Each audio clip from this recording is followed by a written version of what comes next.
the last competency committee, and we felt this workshop even would be benefit to all the members of the division. So we kind of extended the invitation to all the faculty members. So like Albert, for example, is joining us, and he is the pediatric neurosurgeon. Safraz Mohammed is also going to join us. Is not in the committee, but we felt that this might be also helpful for people to understand. And with specifically, we may extend our membership to more people. So, no, that's great. The more people talking about this, the better, Fahad. And in fact, this is just one of many, I think, workshops that we're going to continue to give in the surgical programs as they come online for sure. So yeah, it's slow change, right? But it's all good. Thank you. And I see we've got some cardiac surgery guests. Talal, welcome. Good morning. Good morning. How is everyone? Great. And we've got Jen Lauren, who's PA, and we've got Isabel, PA from cardiac. Welcome. Okay. Do you have an idea, Jim, of how many people we're expecting and how long we should probably wait before we get going? Or I'm seeing the participants here. It was pushed out to all the neurosurgery division, but yeah, we can certainly get going anytime. I think we've got people coming in and jumping in. We've got certainly our key players here, I think. Fahad, who's your CVD lead? Rick Moulton. Oh, there he is. I know he is going to be here, so... Yeah, Rick's there too. Hi, Rick. Oh, okay. Because I didn't see him. Okay, perfect. Yeah, we can certainly get going anytime. Yeah, okay. And Jim, I don't know. I mean, I'm here really for the introduction part as to how we probably came to where we are. The meat of this is going to be you, Christine, and Warren. And I don't know how you want to run it. I mean, in general, what I find is, just allowing people the opportunity, lots of time for questions, discussion. Yeah. Probably the biggest thing that I've noticed over the 3 years that we've been running CBD programs is that getting a competence committee together, getting it up and running, and getting it running effectively, like to actually get it to do the work it's supposed to do, is definitely something that has a long learning curve. And the other thing is I think that certainly initially what I saw was that programs tried to kind of template and do what other programs were doing. And I think in some cases they realized it really didn't work. And so, a competence committee set up for a program that's a big program like Lori Boyle's internal medicine is going to look completely different from the competence committee for something like pediatric hematology oncology, where I think you only have 4 faculty and maybe 1 or 2 trainees, right? Those setups are going to be very different. I think the principles of what a competence committee does are the same, but there are many different ways that you can turn the committee to make it work depending on the environment. And that's probably the first thing I want to say is that don't expect you're going to come out of here today thinking that what you're doing is because you're doing it, somebody else is doing it, and that it's the right way. So long as you hit the principles of what the committee is supposed to do, that's the most important thing, both from an accreditation point of view and from just making sure you're doing the right job for your trainees. So that's kind of the background I wanted to give. It's just, this is complicated stuff. Don't expect to get it perfect next week, next month, even next year, but so long as you're working on making the process better. Having Lauren and Jim and Christine here, I think the advantage there is that you've got a team of people who've been doing this for a while and can certainly hit you up with what their challenges were and some suggested solutions for how you might be able to manage it moving forward. And again, continue to use all of the people you hear from today as resources. If you ever hit any roadblocks and you just don't know how to handle something, there are a lot of people around who can help you. And with that, I'm going to now hand it over to the folks who are going to give the workshop. Awesome. Thanks very much, Alan. Appreciate it. Yeah, and as I said, I echo what Alan said there, that this is a very sort of iterative process.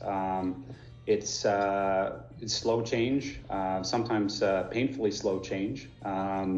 What we've tried to do in the Department of Surgery is to help to shorten the learning curve by working out a number of the kinks and the workflows and so forth. So big part of today's talk, and we really wanted to sort of focus on the practical elements of having a functioning competence committee. I've asked Warren Chung to be part of this. Warren has a role at the Royal College. He's a longstanding history of helping and has a knowledge of competence committees from an accreditation standard point of view. And so I'd like to have him speak to that. And then Christine and I will work through and sort of present again the practical points of the Department of Surgery sort of workflow for competency committees that again will help to again make your committee work a little bit more efficiently, allow you to really do that resident evaluation that's required. So, and then I said this is again free form. Any questions at any point in time, please raise your hand, and I'll be monitoring here as well. And we can take questions as we go, and then obviously at the end, any questions or discussions as well. So, Warren, maybe I'll pass it over to you, sir, and I'll let you speak then. Yeah, for sure. Let me just share my slides here for a sec. How's that coming up for you guys? Perfect. Yeah. All right. And as Jim said, feel free to interrupt at any time to ask any questions.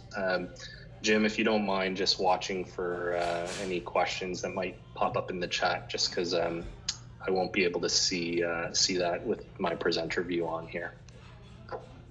Will do. So yeah, as Jim said, my name is Warren. I'm an Emerge doc here in Ottawa, and you've probably received some of my outpatient referrals to your clinics in the past. But as Jim said, I'm also a clinician educator at the Royal College. It's my side gig, and you know, one of my portfolios is competence committees, developing faculty development resources for competence committees and helping competence committees implement. I do have some practical experience working with competence committees as the chair of the committee for the emergency medicine program here in Ottawa.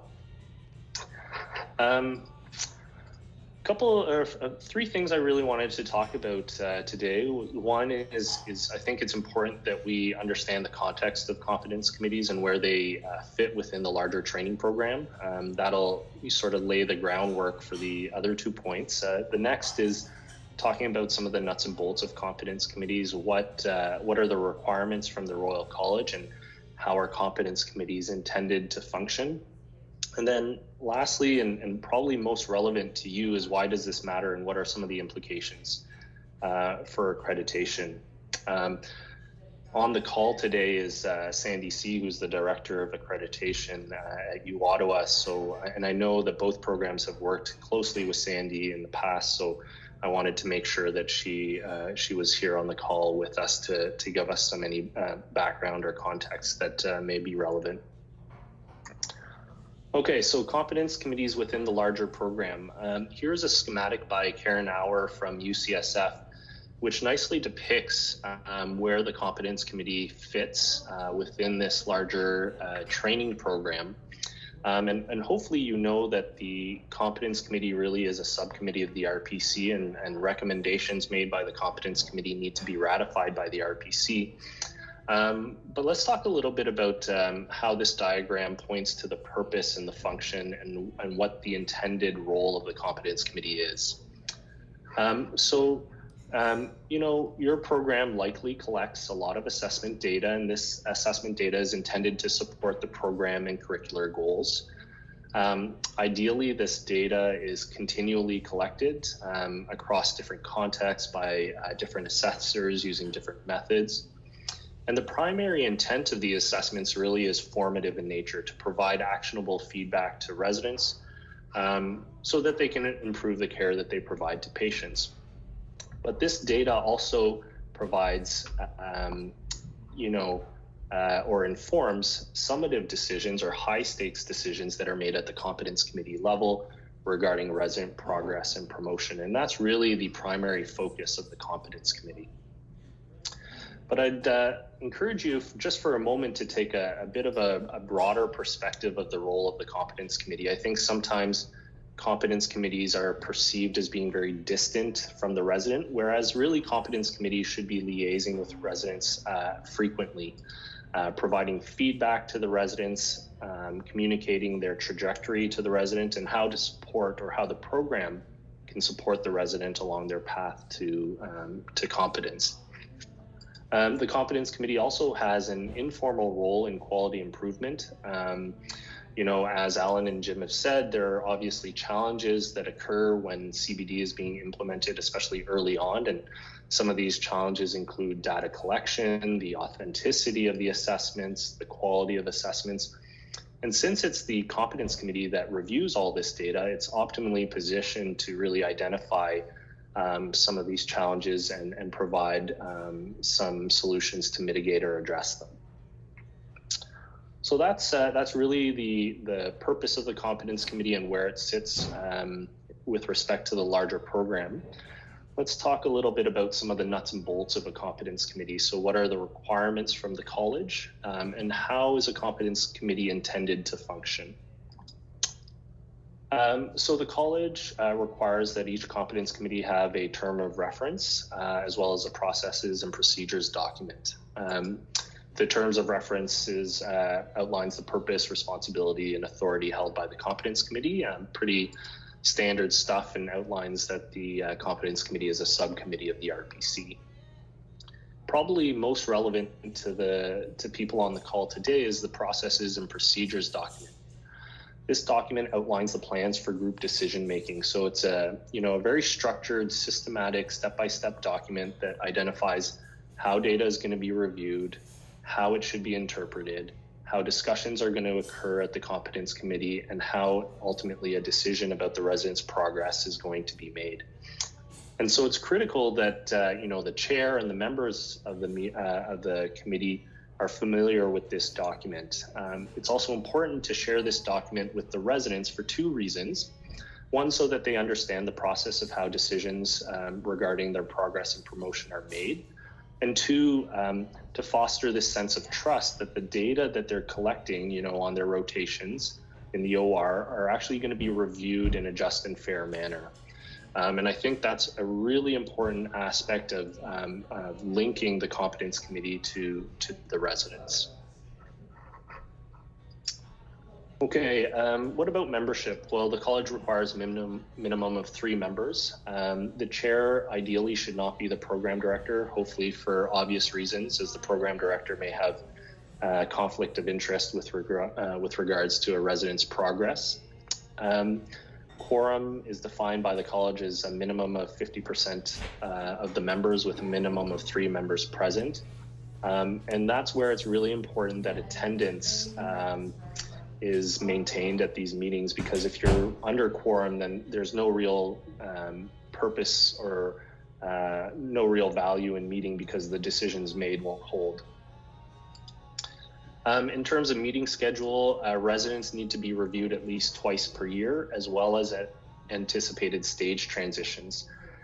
So if you're not familiar, your specialty committee has created stages of training and defined quite loosely how long each stage is anticipated to take. So for example, in emergency medicine, the transition to discipline stage is anticipated to take 3 months. And so we intentionally schedule a meeting near the 3-month mark to ensure that residents who are ready to be promoted are promoted in a timely fashion. Ad hoc meetings may need to be scheduled when specific resident issues or concerns are identified.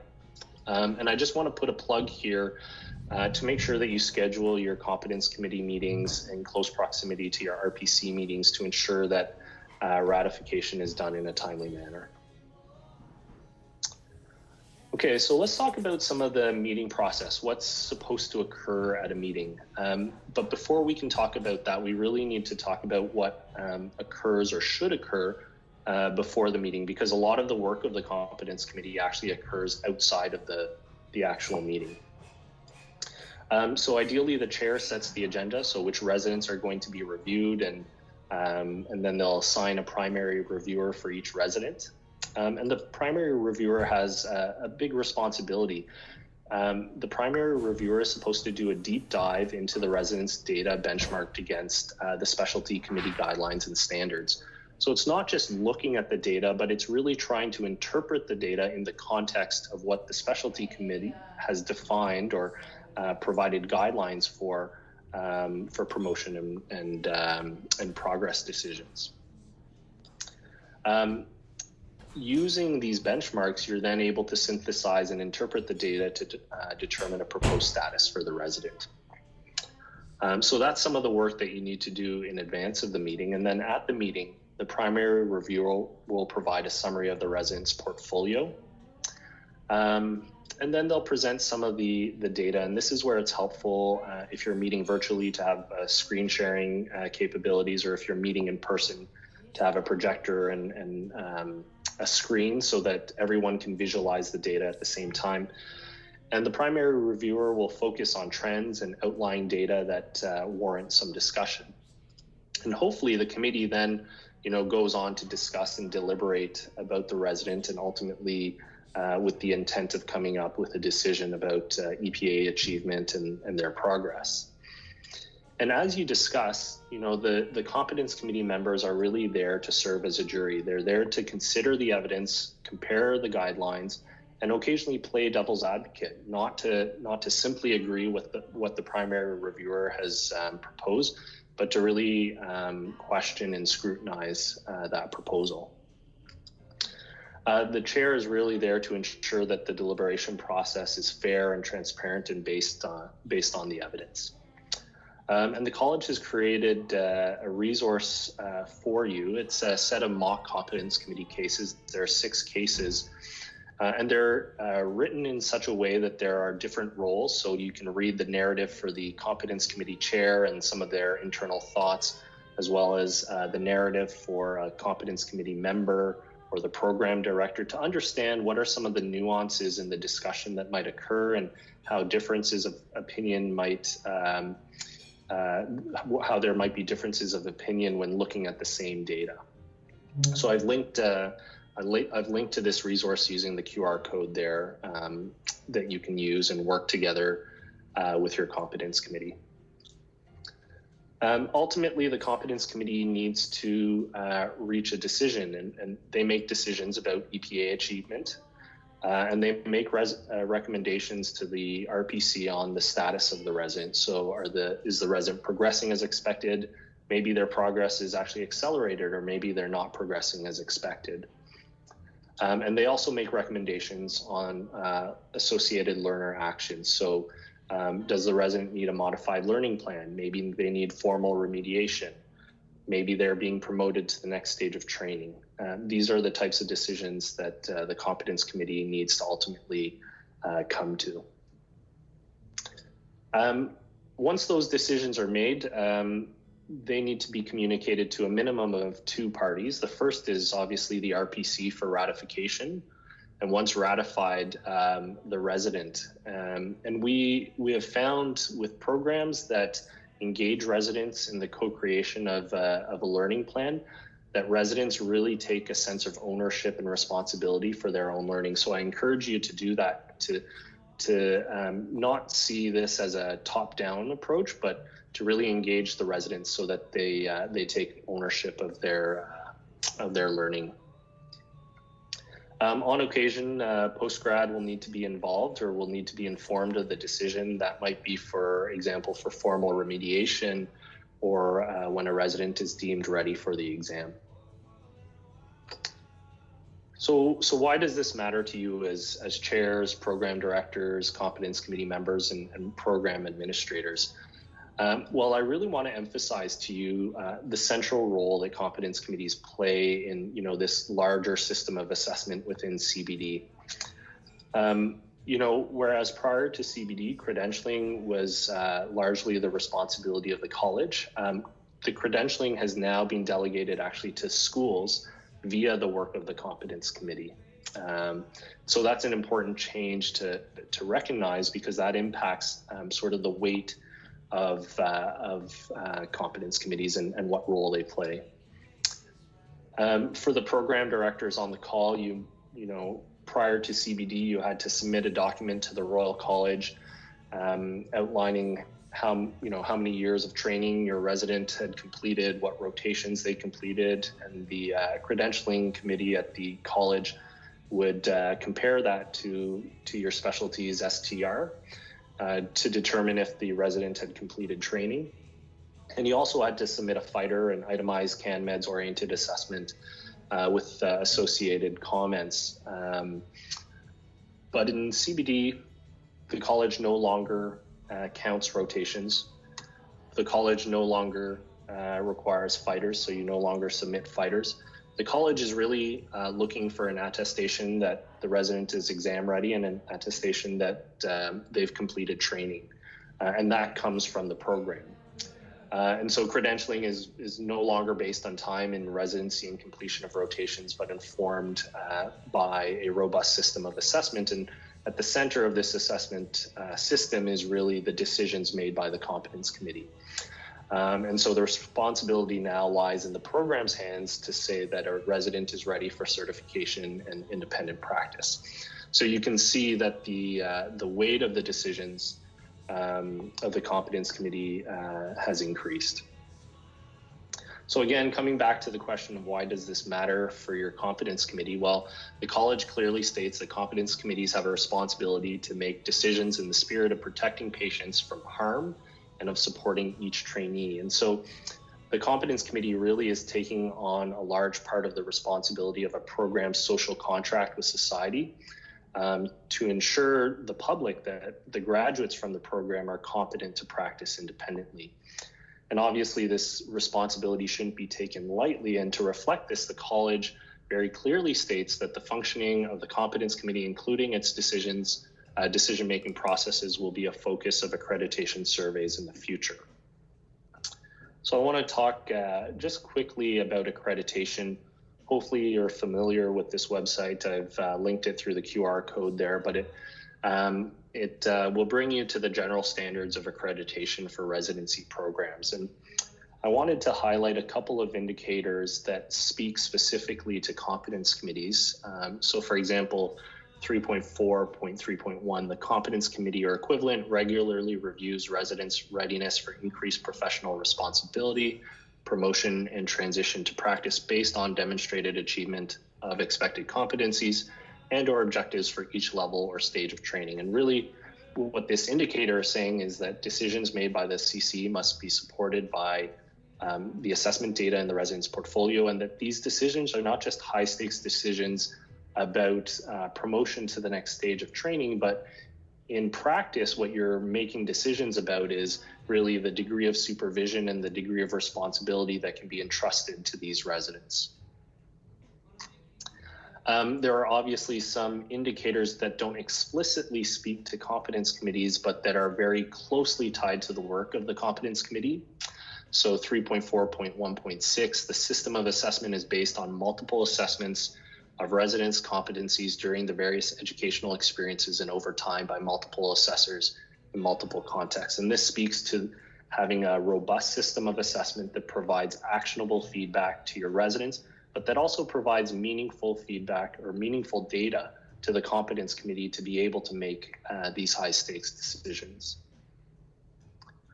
So what is it that surveyors will be looking for? Well, obviously they're going to be looking to ensure that the structures and processes are in place, what we might call fidelity of implementation. So do you have terms of reference?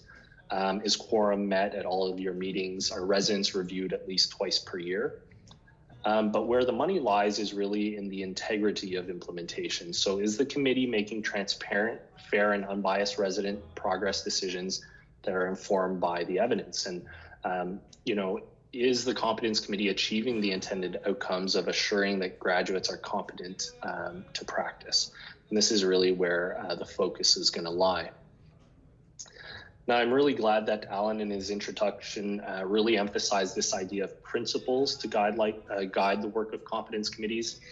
Alan's, right in saying that every competence committee will look different, but there are certain guiding principles that should be common throughout each committee. And this is where the focus of accreditation will lie. So over the next few minutes, I just want to highlight 5 of these principles from the college that are intended to guide the work of competence committees. And as we go through these principles, I want you to reflect on your own committee's process and practice, and see if they align with these principles. And if not, maybe look for opportunities for improvement.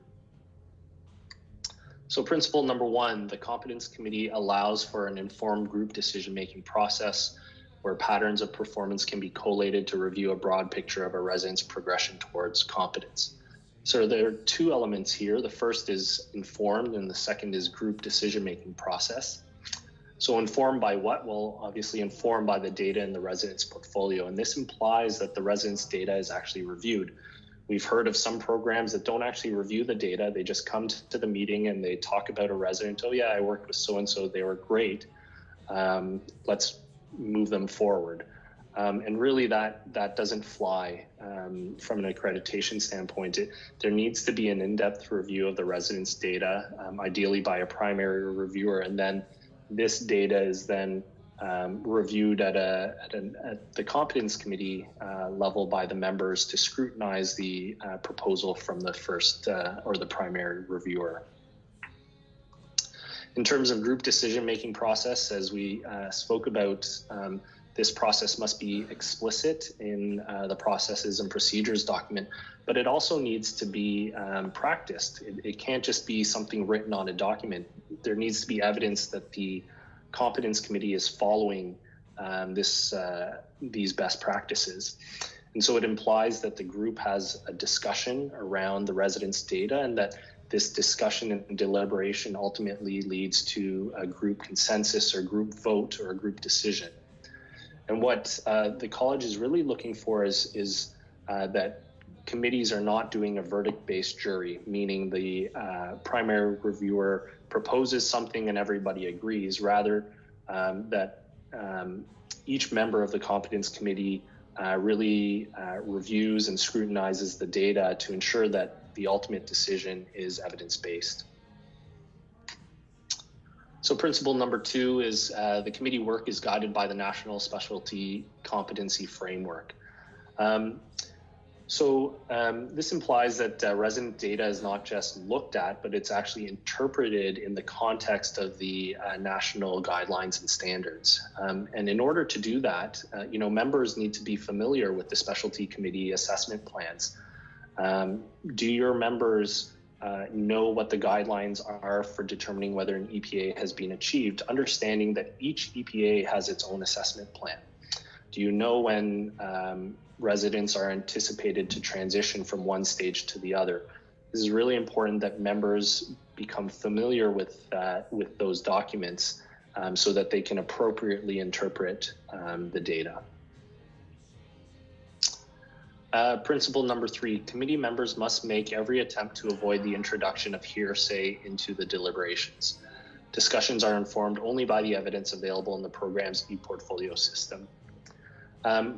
What we found, particularly with smaller programs where there are few residents and many of the faculty are very familiar with the residents, is competence committees tend to morph into discussions about the faculty members' experience with the resident, rather than looking specifically at the data that's documented in their portfolio. And that's this idea of availability bias. The example is, I worked with so-and-so yesterday in the OR and they're doing great. Let's just promote them. And really, from a college standpoint, that doesn't fly. And in the same way that our clinical reasoning can be influenced by cognitive biases, so can the decisions of the competence committee. And so I encourage you to read the Dickey et al. Paper that I've linked here, and it summarizes some of the common cognitive biases that committees are susceptible to, and some ways to mitigate and address them. The second element of this principle is this idea of evidence. So you need to ask yourselves, are the decisions made by the competence committee supported by the evidence? Understanding that surveyors may come and may ask to review a resident's file. What they're going to be looking for is whether the decision made by the competence committee is really defensible. Is it supported by the data in the resident's portfolio? Principle number 4, the committee must feel it has adequate information on the EPAs to make holistic judgments on the progress of the resident. The wisdom of the competence committee is considered the gold standard. So we've talked about, early on in implementation, oftentimes there's an issue with data collection. But I think there's a role to play from the perspective of the competence committee to try to identify why there's a lack of data. So it might be resident issues. Maybe residents don't understand CBD. Maybe your residents don't understand the value of EPAs for formative assessment, but also the value of EPAs in informing the high stakes decisions made at the competence committee level. And if they don't understand that, they're not going to be motivated to collect EPAs, because let's be honest, collecting EPAs is not an easy task. It does require effort on the residents' behalf. But it may be more systemic issues. Maybe there's an issue of the assessment culture. Maybe your faculty haven't bought in.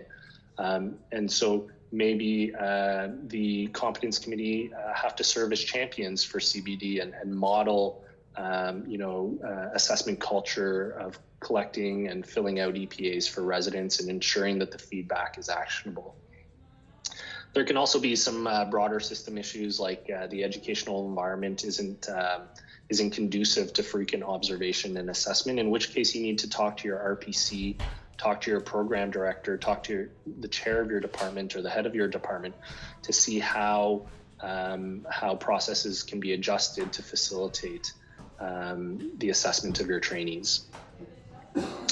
The second element of this principle is this idea of a gold standard, and a gold standard should hold up to scrutiny. So if externally audited, would the decisions of your competence committee hold up? If the Neurosurgery Competence Committee from Toronto came and reviewed one of your residents, would they land on the same decision as your own competence committee? And to a certain extent, both cardiac surgery and neurosurgery do have some form of external auditing, because all your residents are also reviewed in surgical foundations. So if there's a discrepancy between what the competence committee has found in surgical foundations and what your competence committee has found, maybe that warrants a bit of investigation there. Finally, the last principle should be one that's obvious. Competence committee decisions and recommendations and their associated rationales must be documented. So, transparency is important for all stakeholders, primarily for the residents, so that they have some degree of trust in the system and in their program. Your documentation should make it very clear why a decision was made. And competence committees should have equally defensible documentations for residents who are not progressing as expected, as well as for residents who are progressing and being promoted. I think sometimes we put so much effort and attention to ensuring the documentation is robust for residents who are being held back, but the same degree of attention should be given to residents who are doing well and being promoted. Is there clear justification in the documents for why the committee has determined that the resident can be entrusted with greater responsibility? So just in summary, hopefully I've conveyed to you the importance and the central role that competence committees play in Competence by Design. Competence committees have a responsibility of upholding medicine's social contract with society and to assure the competence of graduates for the program. And because competence committees carry such a great responsibility, the college has clearly stated that competence committees will be a focus of future accreditation. So best to put in the work now, ensure that the competence committee is functioning well for the sake of your patients, for the sake of your trainees, and also for the sake of your program, so that it doesn't run into trouble when it comes to accreditation time. I'm happy to take any questions or field any questions that may have come up during the presentation.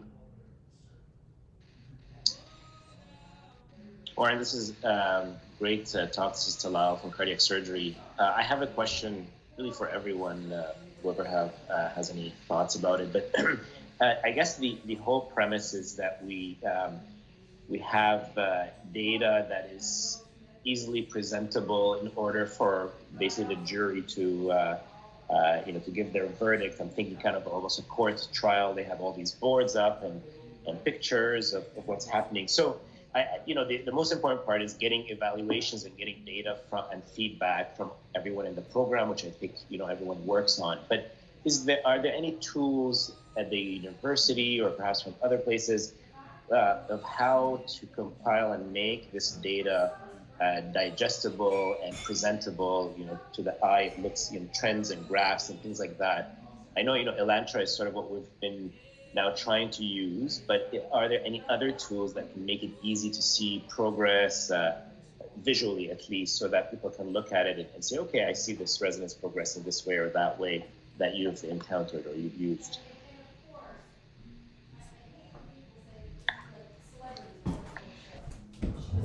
So I can maybe just answer that a little bit for you then, Talal.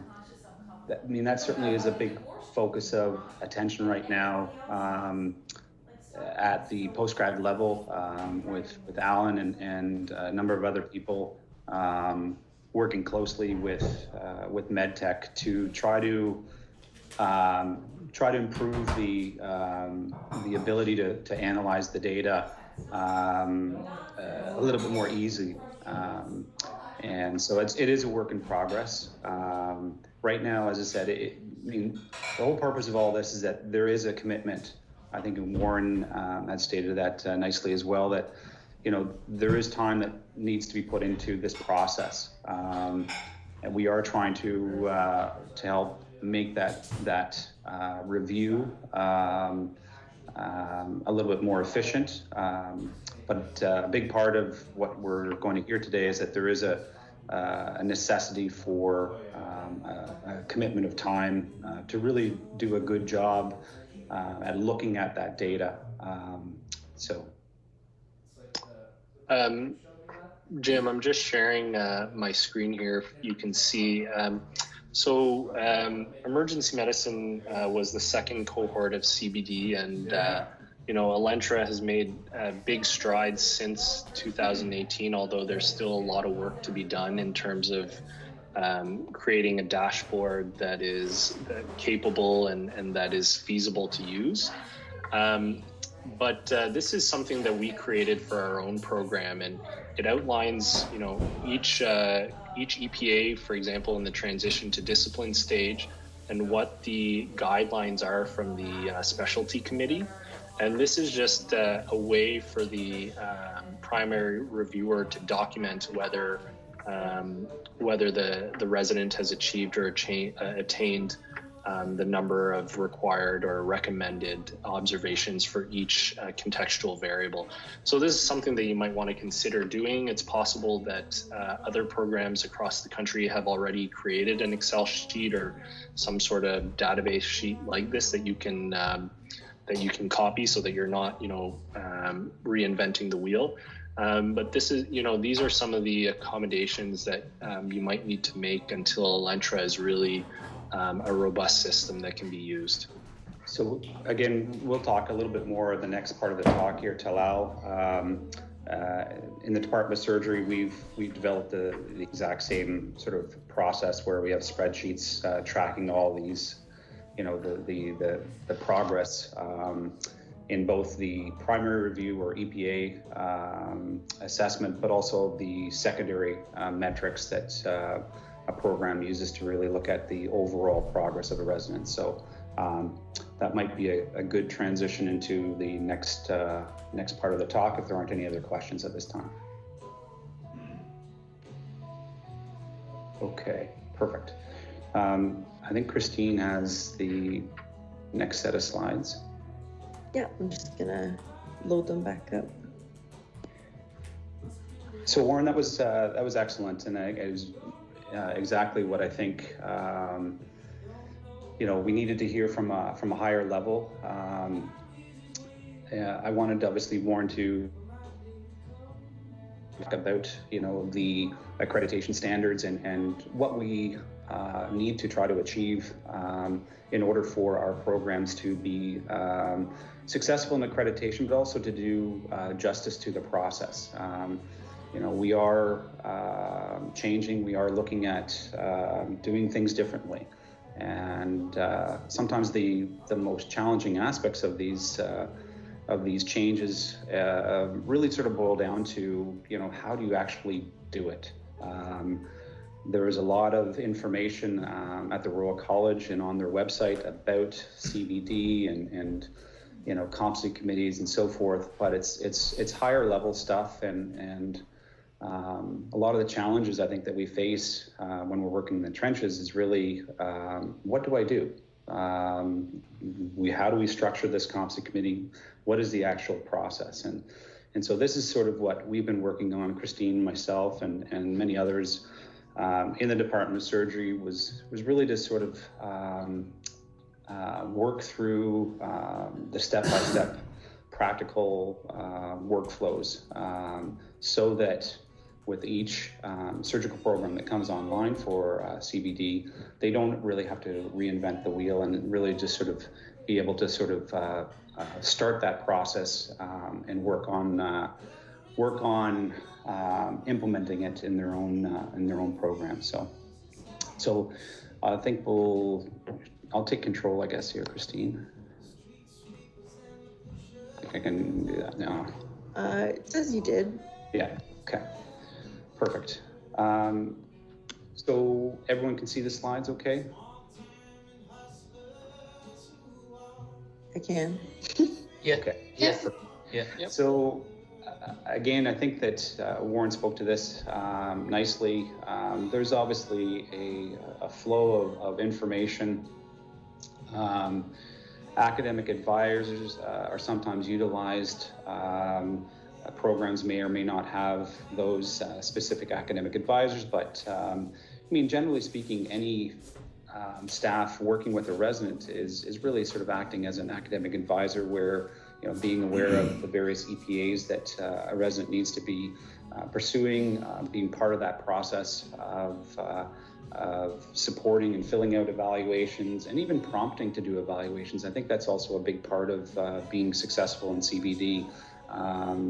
Don't leave it always up to the resident to approach you for an EPA. I think trying to identify what your learning objective is at the beginning of the day, I think is a key part of all this. The competency committee members are responsible for, again, that primary review, looking at EPAs as well as some of the secondary metrics, and then coming together as a competency committee to ultimately review the resident's progress, evidence-based review, and providing recommendations to the RPC about the resident's progress.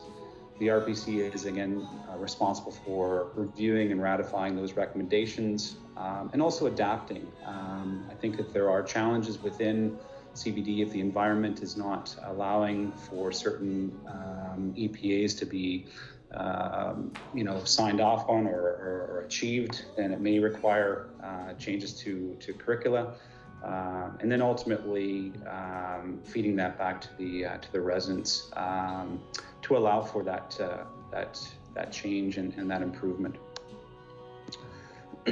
So thinking about the competence committees, again, from a very, very practical standpoint, there are certain members of the competency committee, and each member has certain tasks. And we sort of break these down into what are the tasks before the meeting, what are the tasks during the meeting, and what are the tasks after the meeting. So prior to the meeting, each CC member or primary reviewer is responsible for reviewing the data. And then in the Department of Surgery, we've developed this process which I'll speak to try to ease that sort of flow of data and to allow that data to be sent back to the PA. And we're using a number of different platforms for that, which is some of the challenges right now. reviewing the data obviously requires the competency committee members to be knowledgeable in how to navigate through the Elantra platform. So we're going to spend a little bit of time on that as well.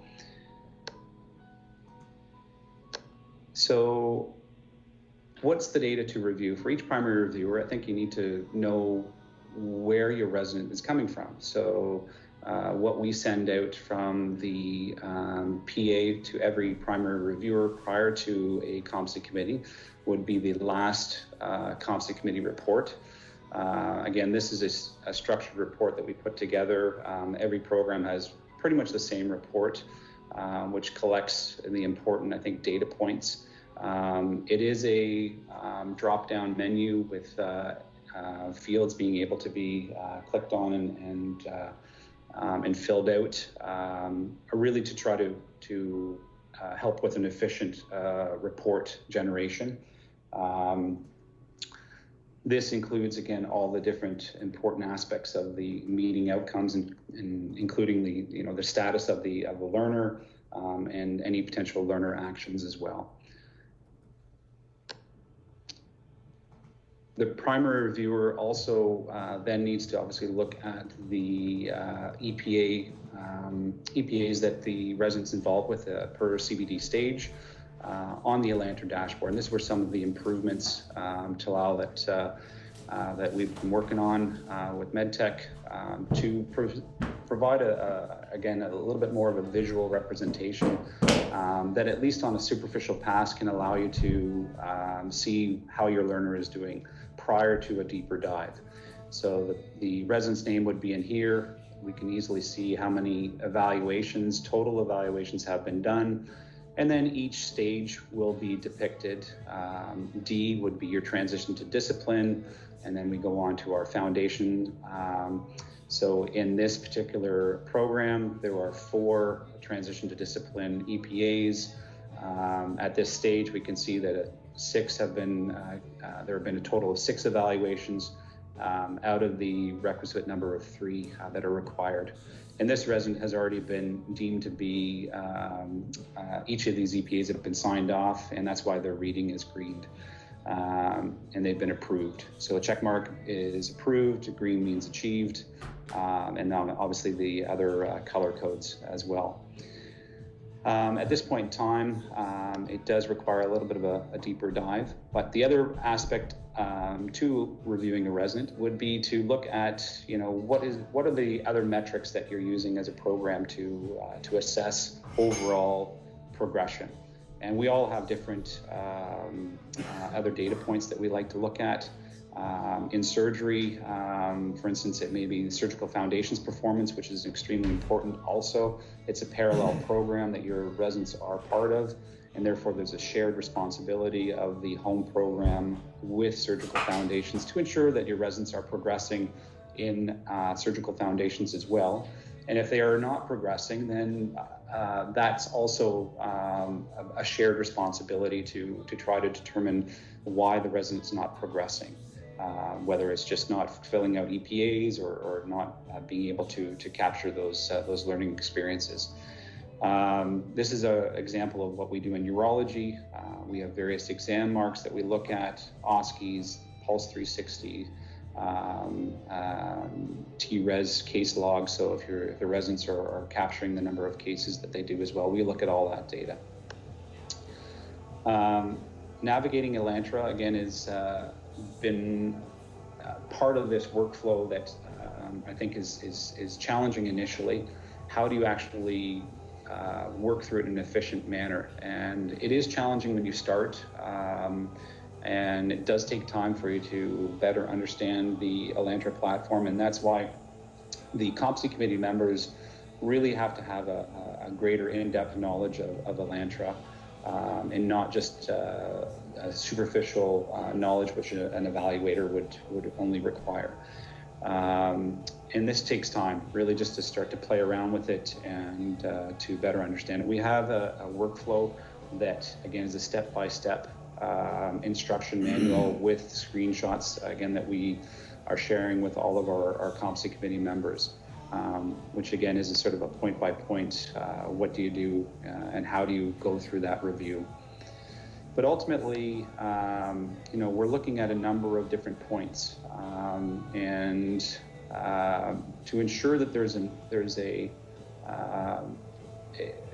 that the review itself is robust, we're asking our competency committees and the members to really sort of ask 5 questions per EPA review, looking at the total number of assessments per EPA that were attempted, looking at the total number of competence or evaluations that were deemed competent, and this is based on the entrustment scale of either 4 out of 5 or 5 out of 5. Also looking at the individual evaluations and seeing whether or not you agree with the evaluation, whether there's any discrepancies, looking at the contextual variables, making sure that there's a variety of different assessors, again, to ensure that those assessments are true. And again, these are just screenshots of Elantra, which will be important to become familiar with. Each assessment can be accessed as well, each individual assessment. So again, this is one performed by Dr. Warren for surgical foundations, and within each EPA, again, the milestones are explicitly laid out, and so you can ensure that you also look at the milestones that are included in each of the EPAs to make sure that there's that it's congruent. If I looked at this EPA that was deemed to be competent, and yet I saw a number of the different milestones still in progress, then that would be, something to discuss, I think, at a competence committee for this particular resident. Did the resident actually have a successful evaluation? In order to sort of collect that data, as I said, we're using this forms from Microsoft Forms. This is what's sent out by the PA prior to every meeting, and this helps to guide your collection of the EPA data. And as I said before, these are these sort of 5 questions that we're looking at to really ensure that each reviewer is doing their due diligence in looking at the EPAs, as opposed to just sort of looking at the dashboard and saying, oh yeah, well, they, looks like they had a good enough number of evaluations attempted. So this is really trying to be as structured and as objective as possible. So during the meeting, again, there are different tasks, and it's important, as I said, for people to understand sort of what their roles are, and basically there needs to be that presentation of the data. There needs to be a deliberation and completion of the competency committee report. We also have structure in the Department of Surgery. At every meeting, there will be a PA as well as another support person to help to navigate the data and the spreadsheets, as well as taking minutes to capture some of the discussion points as well. And then lastly, we need to ensure that that there's a record keeping and signing off on Elantra when an EPA is deemed to be achieved, ensuring that data is updated. So what are the different roles? So the competency committee chair, again, is responsible for really sort of chairing the meeting. So setting the agenda, looking at what residents are to be reviewed, ensuring the meeting moves efficiently. Depending on the size of your program, that will ultimately determine how you structure your competency committee schedule. A larger program, obviously, not every resident will be reviewed at each competency committee. For some of the smaller programs, we potentially will be reviewing each resident at every meeting. And then the chair is also responsible for completing the competency committee report to the RPC, and we find that this works best during the actual meeting. And again, this should be filled out by someone of authority and not left to the PA. And the form has really been designed to really try to make it as easy to fill out as possible. We've revised them here now to allow for just a checkbox of the EPAs that have been achieved, and it then allows an easy review by both the RPC as well as the resident to see, okay, what are the outstanding EPAs that still need to be achieved. And then there are some other points lower down that just aren't captured on the screen, such as, what is your meeting outcome, status of your learner, the learner actions, and so forth. But it is a drop down. It's very, very easily filled out. I find as competency committee chair for urology that doing a little bit of work beforehand, pre-populating with the resident name, the date, who's going to be at your competency committee, what the PGY level is, what their current stage is, any actions or comments from the last report, filling all that out, prior to the meeting, then really allows this to sort of run very, very smoothly. And you can sign off on these reports in real time as the meeting progresses. This report again it's a high stakes document. This is really your evidence that supports your committee's decisions. And again, it is utilized for assisting the RPC in their decision making of resident progress. It does allow again to give that constructive feedback and highlight any issues that you may have uncovered in review of the data itself. I think it's important that putting someone off trajectory is not a bad thing. I mean, this is all part of the process, and I can tell you that from our own experience in urology, we put off many residents. This is our third year now, starting in July, and we've put many residents off trajectory just because they haven't been progressing as expected with getting their EPA. So it's an opportunity for feedback. It's an opportunity to ensure that there aren't any obstacles in the way of getting EPAs filled out and so forth. Some residents that are deemed to have more, I think, significant issues or concerns, it's the starting point for discussion where some, feedback can be given to the RPC as to, the needs of that resident. I was reflecting on this and the fact that, in primary and secondary school, there are many kids, many students that have, IEPs or individual education plans. Sometimes residents need that, and we shouldn't be afraid to bring forward those discussions. The residents really do appreciate that feedback, and I think it's important to be as transparent as possible with the residents, and don't be fearful of having those discussions. It does mean more work, of course, but that's a job. The program director, we have found that the program director is their primary role, I think, is to really sort of guide the process of reviewing that resident. So asking the primary reviewer, for their presentation and presentation of the data, and also for keeping track of the completed EPAs in Elantra as well in real time. The primary reviewer, as Warren had stated previously, is that responsible for sort of presenting and summarizing each resident review to the competency committee, and again responsible for both the review of the EPAs as well as any secondary metrics. And this is where the documentation is sent to every primary reviewer from previous meetings, spreadsheets, and so forth. So all the data is there for the primary reviewer to look at. Program administrator attends every meeting as well, assists the chair in setting the agenda, recording of minutes.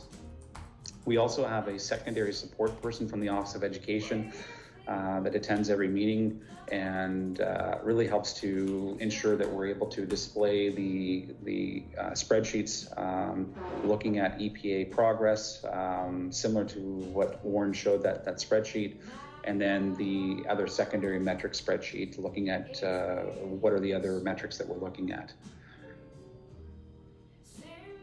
Post-meeting, again, we have found that if you're able to complete your RPC, your reports to the RPC in real time, they can then be easily sent to the PA as a PDF. The PA loads these reports into Elantra just through the log meeting function to house the data there. Any decisions, if there's a resident that needs, a little bit more of a formal discussion, then the program director is responsible for arranging any of these sort of meetings. Otherwise, we communicate these reports for a resident that's progressing as expected. We have found that, having a quick discussion, informal discussion, as well as emailing them the report is how we update them. And again, these CC reports are then ratified at the RPC. Again, the RPC is not really, their role is not to look at resident progress per se, or have any of those sort of discussions. If all residents are progressing as expected, then it's a very quick, agenda item on your RPC. If there are residents that are having difficulties, then that's where there will be discussions at the RPC to determine ultimately, what are the learning plans that need to be enacted, if there's a possible need for remediation, etc. So again, I think these are the key points that I just wanted to sort of reemphasize, that this does take time. It does take leadership. There needs to be, engagement of the competency committee members, dedicated time. It's a slow progress and slow going initially, because again, you're just familiarizing yourself with the workflows. So don't rush through it. We have found that, again, dedicated membership is key. I don't think that this committee works as well if there's sort of an ad hoc membership. So having those dedicated primary reviewers whose responsibility is to attend and to do the necessary review of the resident. And again, the established workflows that I've discussed here, they're certainly in progress, but we found that it has really helped us to identify what are the necessary goals of each member, and to allow us to work through the process in an efficient manner. So I think I'll leave it at that. I think I'm done. That's the last slide. That's the last slide. Okay, perfect. I keep hearing you try and click. I think Dr. Algrave has a question. His hand is up. Oh, okay. I don't see him. Yeah, I have a question, more of a procedure for all of you guys. So when resident actually should be officially informed of the decision, especially when it's become kind of somebody off trajectory, that's where things become tricky, or somebody needs remediation, or like based on the suggestion. Because on Gemstock, it seems that the resident may have been informed prior to the RPC. So is that okay, or should we wait until the RPC meet and agree on the committee decision, and then the resident get informed? So more of procedural things, what would be the right process? Yeah, I think that especially if there's a resident that's having some issues that have been identified, then I think having it reviewed and ratified at the RPC first makes sense. Input can then be, solicited from the members of the RPC as to what the potential actionable items are, and then following up with a meeting with the resident, to me, makes best sense.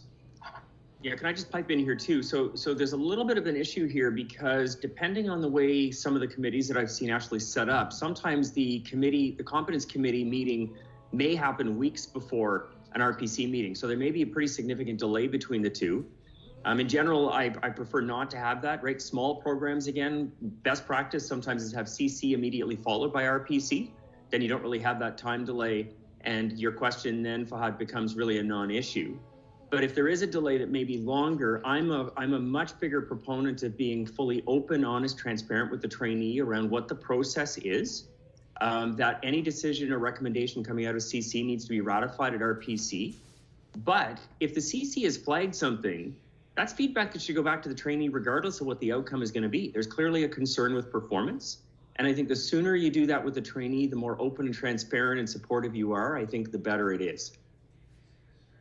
Yeah, no, that's a good point. And on that form, Fod, the constant committee report, which again, every program has their own report.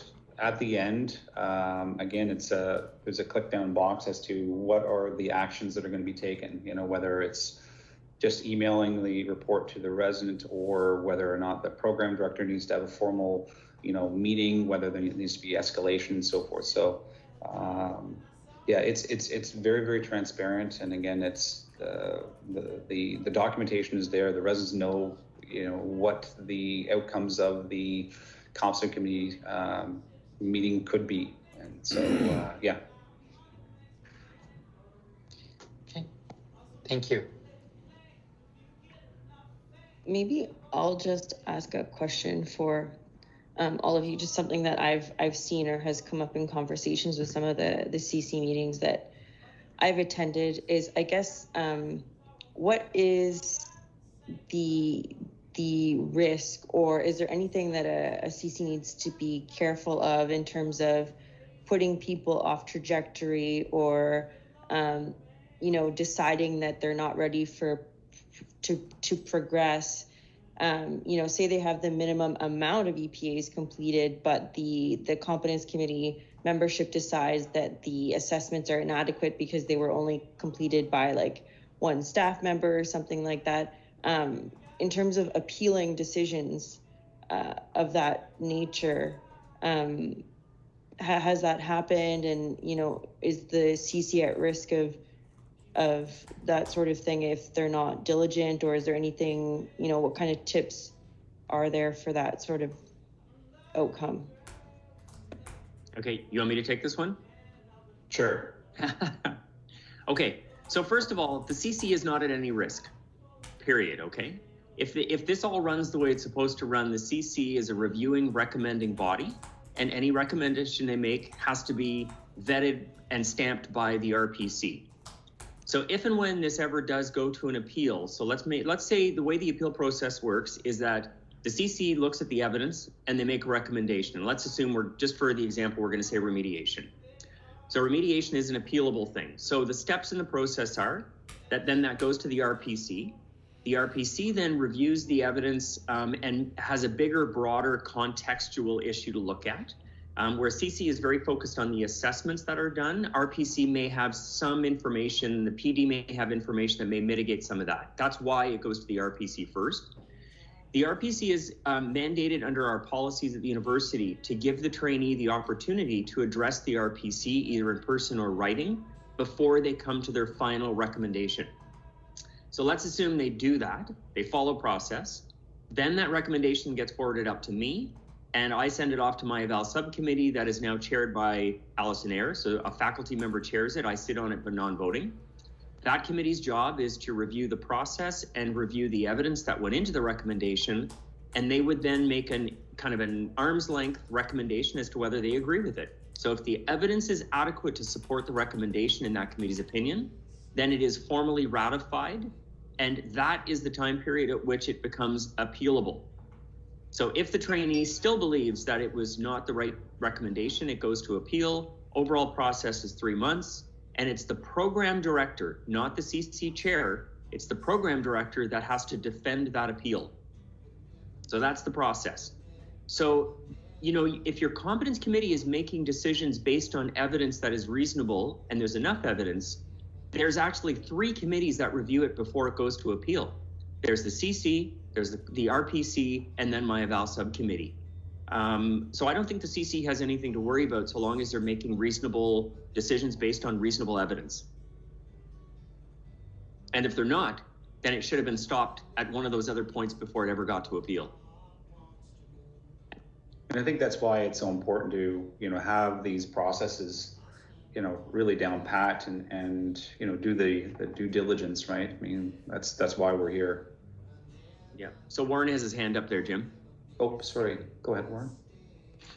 Yeah, I just wanted to also bring up, more of a conceptual idea within CBD, and that's this idea that not all residents will progress at the same pace, and so I think sometimes we fall into the trap of thinking that if a resident is not progressing as expected, or you deem them not progressing as expected, that's something that's very negative to the resident, and that just may be their natural trajectory, and that's where it's important for the program to help support them in moving forward. And I'll tell you, at least from our experience, that there's a lot less documentation that's required and a lot less effort from the program standpoint to catch residents early and intervene early. We'll call it a small R remediation that doesn't require post-grad involvement, to help them early on than to let things drag out, and then all of a sudden the resident finds out, I'm now under formal remediation and this is going to the post-grad office. I think as Alan and Jim have said, transparency is key, and you're very open with the resident, like, hey, you're collecting a good number of EPAs, but we found that the data collected within the EPAs just doesn't give us the full evidence.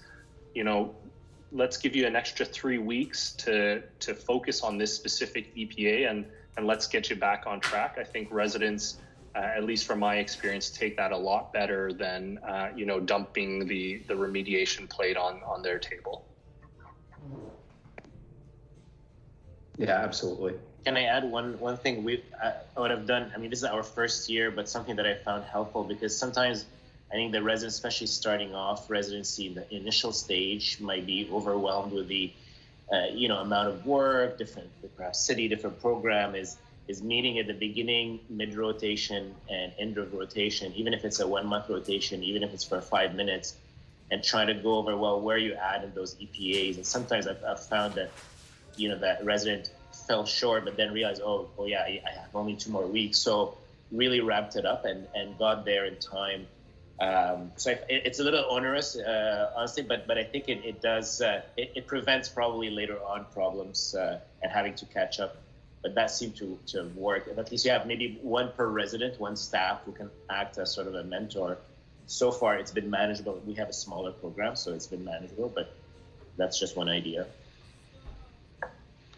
Yeah, and that's exactly what we've done in our program when we first implemented. So transition to discipline is anticipated to be 3 months, and what we found was, when we went to review the residents at the 3 month mark, a lot of them didn't have close to the specialty committee guidelines in terms of EPA observations. So what we did the following year is we scheduled a meeting midway through at a month and a half, just as a check-in to make sure that our new cohort of CBD residents were understanding the process, and that gave us an opportunity for some feedback and to make sure that they were all on track. So that may be something that you need to do, especially with the new incoming cohort.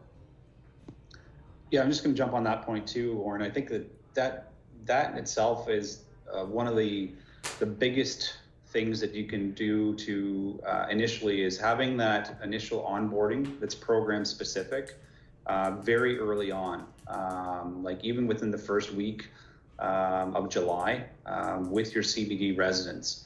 And most importantly for the incoming new CBD residents, but also I think an opportunity, as an overview with all residents as well, it would be helpful to ensure that people understand that, you do have to get these evaluations right out of the gate. And with the expectation that these evaluations are not going to be, competent per se, because you're just starting, and that's okay.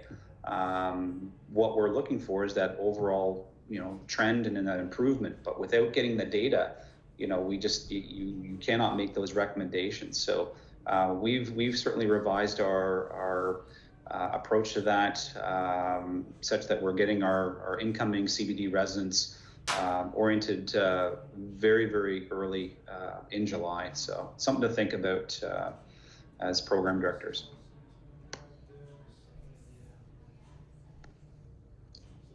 another, oh, is Dr. Say gonna? Yeah, so I just, hi everybody. I just wanted to step in and from an accreditation point of view, what the surveyors will want to look at is that the process is good, right? That you can see that everybody's working through the process, that residents are identified, they know what the committee members know what has to happen to that resident, and whether they're on trajectory or off. That is what the accreditation process is about, is your competency committee working? Do the members know how it works? And then do the members also know the process of what happens if a resident is off track? So those need to be clearly documented in your accreditation documents, but also when surveyors come around, that the members themselves really know what's happening. And there's a lot of different ways that surveyors can speak to people, both from a resident point of view, competency committee point of view, even the general faculty point of view, so to flush out whether the process is working.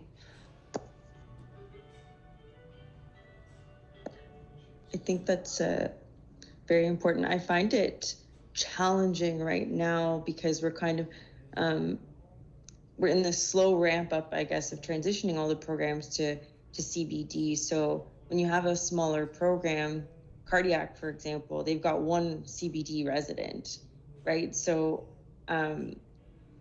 you have a lot of you have a completely different process for one resident, but then everyone's still in the older mentality because it hasn't been a complete program shift yet. Do you think, or I guess, do you recommend, have you seen it easier for programs to transition all of their processes for all of their residents? Like, does that seem like it's better understood by the faculty than having a split process where it's half the old way and half the new way? So I think that depends on the programs and the faculty within the programs, right? It's a personal decision that they have to make about how they want to run. Like, do they, a competency committee acts as basically an evaluation subcommittee for the RPC. And so that function should have already been happening to some degree at an RPC, just with, maybe slightly different members. So whether you run everything through the competency committee, but you use different criteria for those in CBD and those with not, the function of the committee can be the same, right? The criteria might be different, what you're looking at might be different, but the function of it can be exactly the same. So, from a programmatic point of view, whether you want to flip everybody into Elentra or you want to do half and half, that's up to them. But the function, I think, is the same.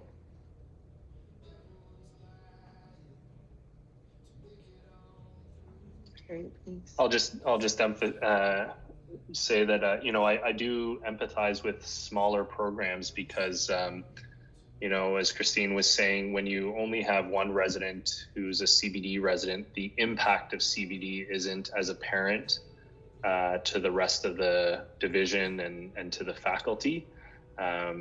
Whereas, for example, internal medicine, which has 20 odd some residents in every cohort, CBD is much more in the face of the faculty and there's more buzz about CBD in these larger programs. And just to the point about whether you transition all your residents versus you just transition by cohort, as Sandy said, it's really a decision of the program based on what you think your resources are to make that big transition versus doing it in a more stepwise fashion.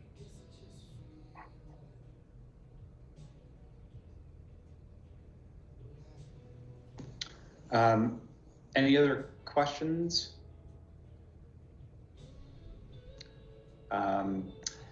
So again, I just want to thank everyone for attending today. I want to thank again Warren and Alan and Christine again for their contributions, of course. I said this is just beginnings of discussions here, and for Fahad and Talal, the Office of Education, Department of Surgery, we will be, again, reviewing all these processes again with you. A lot of the information that we presented today has been put together in a best practices document, which we'll forward to you both, as well as your, again, the Elantra workflow guide and your CC report. Again, just to sort of review. Yeah, and as I said, it is slow change, and as I said, as long as there's that commitment and engagement, the discussions that you have at the constant committee are actually very, very informative for both residents as well as the members. So I think I'll leave it at that. Fahad, do you have a question, Fahad? No, thank you. Okay, sorry. Sorry. No, that's okay. I'm getting good.